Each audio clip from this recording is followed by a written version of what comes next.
Avec toi, moi rêve en l'absolu de choses impossibles.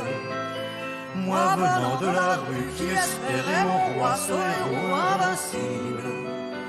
Je n'attendais que toi, je n'attendais que toi, je n'attendais que toi. Je n'attendais que toi quand tu es arrivé, tu n'as... Ça fait partie du top 5 des chansons de Télématin. Ah oui, tellement beau. Charles Aznavour et Mama Béa. Je n'attendais que toi. Ça Voilà. donne... Je n'attendais que vous, les filles. On commence avec Olivia pour vous parler alors d'un homme, Hemingway, vous connaissez même son prénom, Ernest. Mais Ernest était un tombeur. Ça, on l'a un peu oublié, parce qu'on a un visage de lui, un vieillissant, il a les cheveux blancs, il a une grande barbe, on dit, oh, bon, il n'est pas tellement sexy. Eh bien, détrompez-vous. Alors qu'au début, dans sa jeunesse, il est tellement beau que même les hommes se retournent sur lui dans la rue. Ah ouais. Il est exceptionnel. Bon, chouchou. Écoutez, je cherchais un roman de l'été pour vous, et puis je trouvais que des trucs, des histoires de famille, des secrets, des histoires qu'on a lues 1000 fois, et tout d'un coup, je tombe sur Mrs. Hemingway, édition du Quai Voltaire, Naomi Wood. Alors, c'est comme un roman de l'été, hein. Vous avez de l'amour, de la passion, de la trahison, et surtout, 4 femmes inouïes, les 4 épouses d'Hemingway. Ah oui, c'est marié 4 fois. 4 fois. Ah oui, mais marié. Hein. Marié. Ouais. Et ce qui est formidable, c'est que, évidemment, en creux, vous avez un portrait d'Hemingway, mais pas l'Hemingway de la lumière, le prix Nobel, le boxeur, le toréador, le pêcheur, le héros. Là, vous avez vraiment l'homme intime, avec ses failles et ses faiblesses, raconté dans 4 parties, donc, suivant 4 parties d'ailleurs totalement symétriques, du point de vue des 4 épouses. Mais ce qui est vraiment génial, c'est qu'elle se glisse dans la peau des 4 femmes. Mais qui c'est cette dame, la Naomi Wood? Naomi Wood, une américaine qui fait vraiment ce roman vraiment génial. Donc on commence, et à chaque fois d'ailleurs, ce qui est intéressant, c'est que les 4 parties, elles commencent par le moment où l'amour devient crépusculaire, où le couple bat de l'aile. Pourquoi? Parce qu'en général, dans le couple, il vaut mieux être 2, et là, tout d'un coup, ils sont 3. Alors, par exemple... Ah oui, c'est souvent le cas avec... C'est comme ça que ça termine. Un peu comme Picasso. Voilà. Et alors, mais Hemingway, à la différence de Picasso, quand il avait une maîtresse, il voulait l'épouser. Donc, hop, une femme, une deuxième. Alors, le livre s'ouvre à Antibes.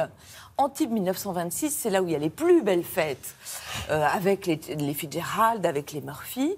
Et sa première femme, Hedley, qui est une femme extrêmement touchante. Elle vient de Saint Louis, dans le Missouri. Elle est folle de lui. Ils ont un petit garçon, Bumpy. Ils habitaient à Paris, rue du Cardinal Lemoine. C'est le temps des vaches maigres. Oui. Il n'a pas encore écrit. Vous savez comment il se nourrit? Il va au Luxembourg, et quand les gardiens ne le regardent pas, il tue des pigeons qui cachent dans la poussette du petit garçon, et ils rentrent et ils les font griller dans l'appartement. Et là, pensé à ça. Bonne idée, ça. Mais ils s'aiment, c'est les vaches maigres, mais c'est quand même les temps heureux. Et puis là, il y a une 3e femme qui arrive. Elle est journaliste à Vogue. Elle va dévaster Hemingway. Bon, et puis le chapitre d'après, ils sont mariés, mais ce qui est intéressant, c'est de voir que la maîtresse, qui dans la partie précédente était flamboyante et glamoureuse et glorieuse, eh bien là, elle est défaite parce qu'elle voit arriver une 3e femme, Martha Gellhorn, qui était une correspondante de guerre. Alors, avec celle-là, qui... elle est formidable. Ah ben, celle-là est formidable. Alors, elle est d'abord la maîtresse, elle débarque, elle est à Key West, elle est plus jeune, elle n'a pas eu 2 enfants, donc elle a un corps flamboyant. Bon. Et puis, ils vont beaucoup se voir en Espagne, sous les bombes, ils couvrent tous les 2 la guerre, parce qu'elle, c'est une grande reporter de guerre, Martha Gellhorn. Ils ont ça en commun. Ils ont le journalisme en commun. Et après, quand ils vont s'installer ensemble à Cuba, leur amour va s'étioler, parce qu'elle est tuée par le quotidien, et elle l'aime en héros, elle l'aime pas tous les jours. Oui, en pêcheur au bord du truc. Ça, et la rupture à Paris, au moment de la Libération, en 1944, est magnifique. Alors il faut dire aussi qu'il a rencontré une 4e femme, qui est elle aussi une journaliste, Mary Welch, la dernière, avec qui il va vivre aux États-Unis, et qui va malheureusement le trouver lorsqu'il va se suicider. C'est vraiment génial, parce que c'est nuancé.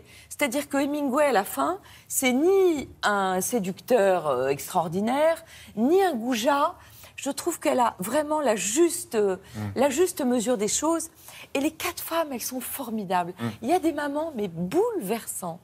Parce qu'elles l'aiment même quand elles sont divorcées, même bien après. Et ce qui est beau aussi, c'est qu'il y a entre elles une sorte de solidarité mystérieuse. Elles se connaissent, parfois Oui. elles sont amies, Ouais. et parfois elles se détestent, mais après, Ouais. elles s'aiment quand même autour d'Hemingway, Puis même elles s'il y a ont une partagé rivalité. quelque chose de formidable. Oui, Lui. ouais. Et on Lui. se dit, cet homme a été admirablement aimé. Ouais. Mais Il n'a pas toujours été parfait. non, mais Non. parce qu'il était... Elle raconte aussi très bien comment il ne peut plus écrire et comment finalement, à partir du moment où il ne peut plus écrire et donc libérer ses angoisses, il devient... Bon, la dernière maîtresse d'Hemingway, c'est l'alcool. Hein. C'est formidable. Donc je compte sur vous, mes amis. Vous savez, en janvier, j'avais dit le roman de l'hiver, c'est New York Odyssey.